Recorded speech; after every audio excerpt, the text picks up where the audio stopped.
Okay, how to cook kare-kare. Una, bawang, tapos sibuyas, isa, tapos puso ng saging. Okay, si mother ang matuturo sa akin. Paano lutuin kung kare-kare. Wait lang, ha? Tawag si mother. O, ayan. Ano susunod sa puso? Nana, saan ka na? Susunod, balat ng baka. Ayan.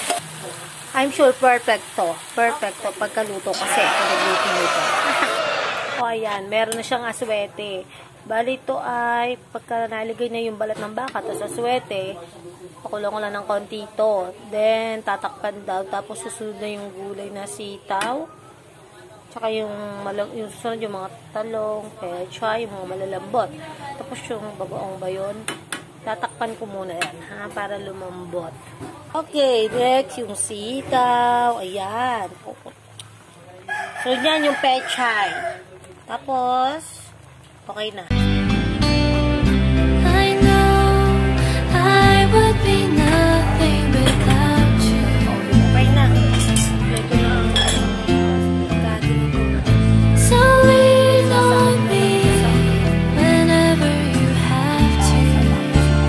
My dearest friend, I love you more than I can.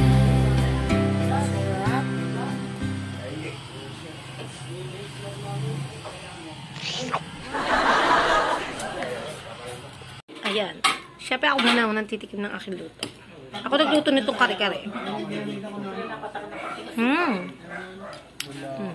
Masarap. Yummy! Balat ng baka. Ako talaga nagluto nito. Sinanay lang naglalagay. Pero ako nag-ahalo. Ako nagluto. Masarap. Siyempre ako nagluto. Perfect.